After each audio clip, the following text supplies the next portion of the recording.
Chapter 14, Consumer Stakeholders, Product and Service Issues. Product information is a pivotal issue between business and consumer stakeholders, but product and service issues such as quality and safety are more central to consumers' concerns. In other words, the product or service itself is a more compelling issue than the information about it.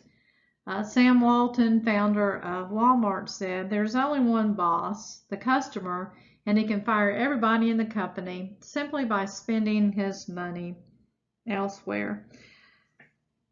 Customers today have more access to information, and at a click or a swipe, they can make their decisions. So the consumer is more empowered than they ever have been before to weigh in on the quality and safety of products. Two recent cases illustrate how the issue of product safety can become urgent to consumers, and it can be very costly to companies. The one is Takata airbag ruptures. The Japanese auto supplier Takata has not historically been a high-profile name, but now it has become so. And in early 2016, bursting airbags linked to 10 deaths, 9 in the United States, and dozens of injuries worldwide. Then another 40 million rupture-prone airbags were ordered to be recalled. The Takata recall is being called the biggest in U.S. history. The two central issues, quality and safety, in this chapter represent overwhelming attention given to product safety and service issues over the past decade. The concept of product quality means different things to different people. With respect to service quality, customers are typically concerned that the services perform the way it is expected or advertised, that is completed on time, that all that was promised has been delivered, the courtesy was extended by the provider, and that the service was easily obtained and consistent from use to use. Value can be a subjective calculation, but it typically refers to a comparison of the quality received for the price spent. A set of Bose quiet comfort noise cancellation headphones that sell for $399 at some shops are expected to be of proportionally higher quality than the Monster Inspiration noise canceling headphones sold at Walmart for $75. To increase the value, firms try to provide higher quality than their competitors for the same price, offer the same quality at a lower price, or some combination of the two. At least 8 critical dimensions of product or service quality must be understood and acted upon if business is to respond strategically to this factor. And these include performance, features, reliability, conformance, durability, serviceability, aesthetics, and perception. Performance refers to a product's primary operating characteristic.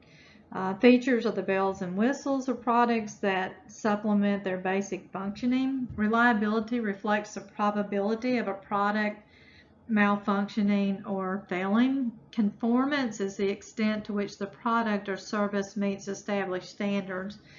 Durability is a measure of product life.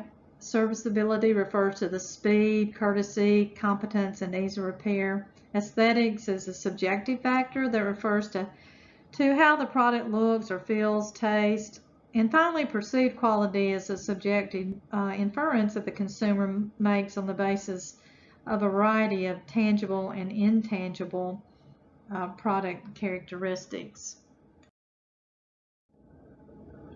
3 ethical theories based on the concept of duty that informs our understanding of the ethical dimensions of quality include contractual theory, due care theory, and social cost view.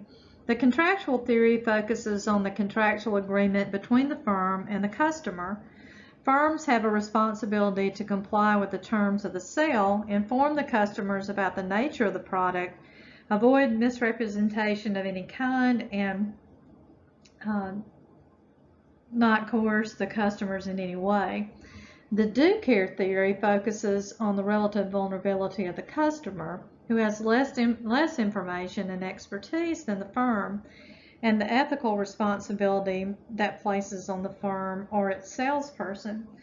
The third view, social cost view, extends beyond contractual theory and do care theory to suggest that if a product causes harm, the firm should pay the cost of any injury, even if the firm had met the terms of the contract, exercised all due care, and taken all reasonable precautions. So who is liable for a defective product?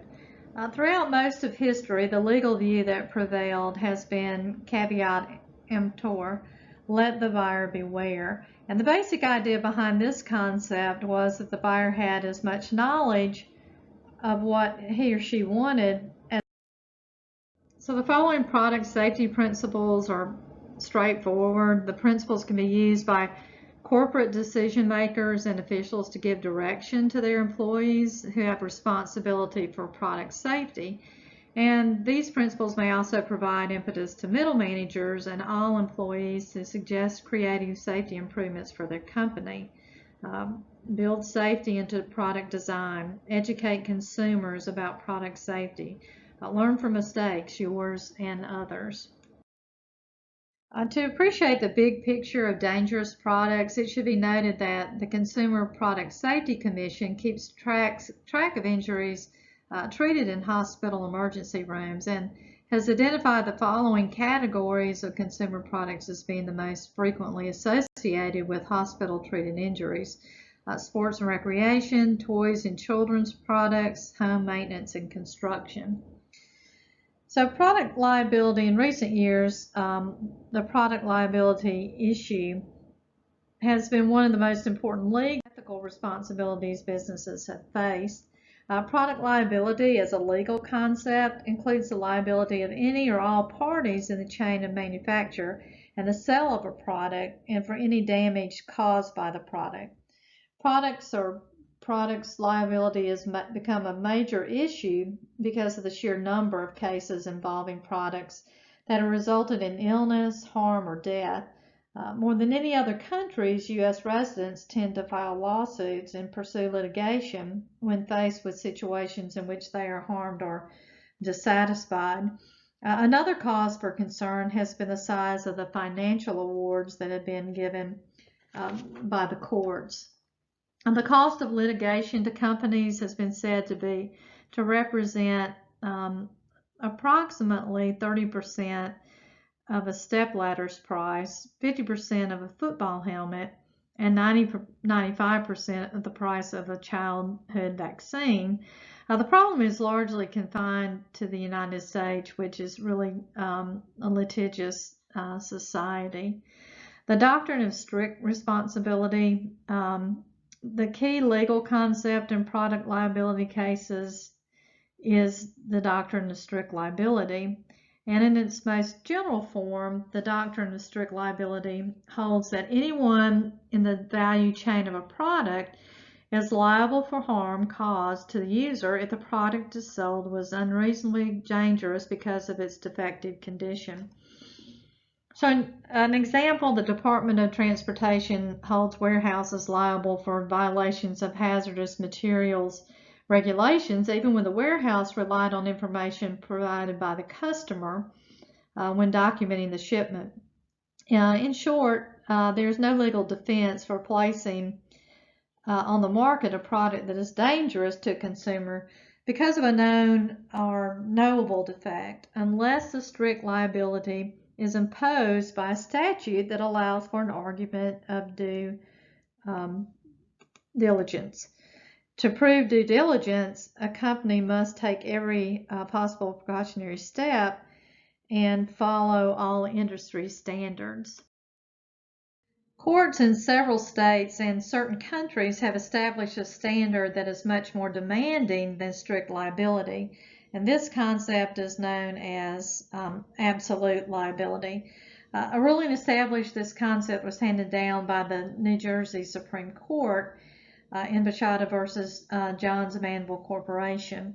The plaintiffs in the Bachata case were employees of Johns Manville and other companies who had developed asbestos-related diseases as a result of workplace exposure. The court ruled in this case that a manufacturer could be held strictly liable for failure to warn of a product hazard, even if the hazard was scientifically unknowable at the time of the manufacture and sale. A company cannot use as its defense the claim that it did its best according to the state of the art in the industry at that time. Another extension of strict liability is known as market share liability, and this concept evolved from delayed manifestation cases, situations in which delayed reactions to products appear years later after consumption of or exposure to the product. Market share liability was derived from a California case in which a group of women with birth defects claimed that the defects had been caused by the drug DES, which their mothers had taken while pregnant years earlier. The women could not name the company that made the pills their mothers had taken, but the California Supreme Court upheld a ruling that the 6 drug firms that made DES would be held responsible in proportion to their market shares of DES sales unless they could prove that they had not made the actual doses the women had taken. On the other side of the issue are consumer and citizen groups and others who support the current system and say the critics of the product liability laws have exaggerated the problems. These supporters of the current system point out that some of the most infamous injuries inflicted on consumers were remedied mainly through lawsuits and not regulatory action. Examples include the Dawkins Shield, a contraceptive device that made thousands of women infertile, the Pintos exploding gas tank, the damage to workers exposed to asbestos, tobacco cases, and a lot of lesser-known cases. According to Ralph Nader, trial lawyers are all that is left to require wrongdoers to be held accountable. The Consumer Product Safety Commission is an independent regulatory agency that was created by the Consumer Product Safety Act of 1972. This commission works to reduce the risk of injuries and deaths from consumer products by developing voluntary standards with the industry, issuing and enforcing mandatory standards, conducting research on potential products and hazards, and others listed here in the slide. This slide shows the strategic plan, the mission to protect the public against unreasonable risk of injury from consumer products through education, safety standards, activities, regulation, and enforcement. And they had 5 overall goals.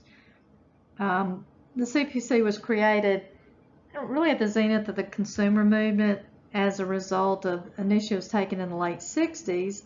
And over the decades, the Commission has experienced ups and downs and varying degrees of activism as various administrations came into office. During some administrations, it was significantly bolstered in its power and budget, and during others administrations, it was downplayed and often underemphasized. The Food and Drug Administration, FDA, grew out of experiments with food safety by one man, Harvey W. Wiley, chief chemist for the Agricultural Department in the late 1800s. Wiley's most famous experiments involved feeding small doses of poison to human volunteers. The substances fed to the volunteers were similar to those found in food preservatives at the time. The volunteers became known as the Poison Squad, and their publicity generated a public awareness of the dangers of eating adulterated foods. The Food and Drugs Act of 1906 was a direct result of the publicity created by his experiments. Today, the FDA is responsible for protecting public health by assuring the safety, efficacy, and security of human and veterinary drugs, biological products, medical devices, the nation's food supply, cosmetics, tobacco products, and products that emit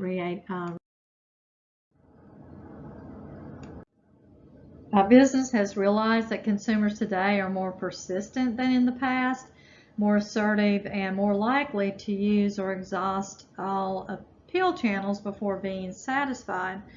Armed with considerable power, consumer activists have been a major stimulus to more sincere efforts on behalf of business to provide consumers with a forum. And these efforts have included the creation of toll-free hotlines, user-friendly websites, consumer service representatives, and more extensive consumer service training.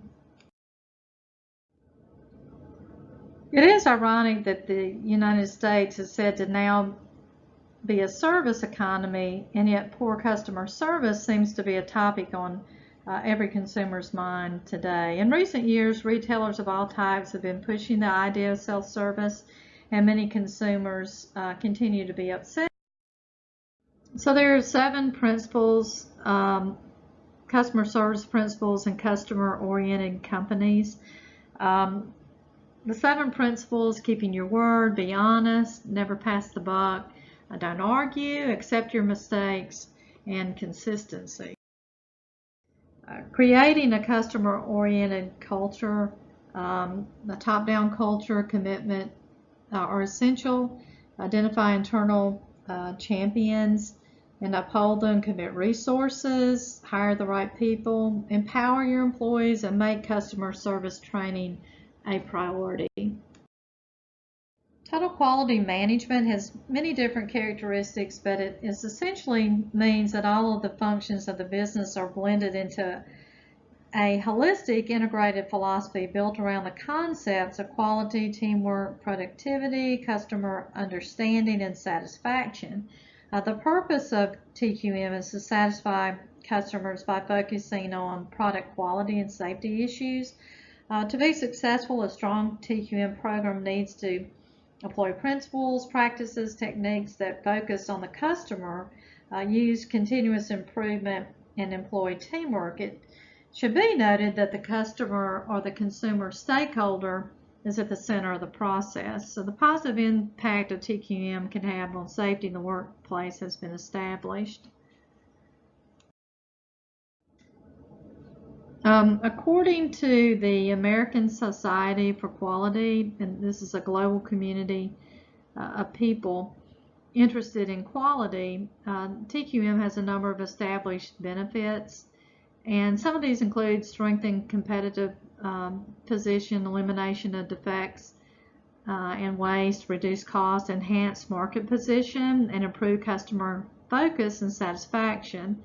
To be successful, TQM must emphasize 8 key elements, and the foundation upon which all else is built are ethics, integrity, and trust. A vital assumption and premise of TQM is that the consumer or customer is the final judge of quality.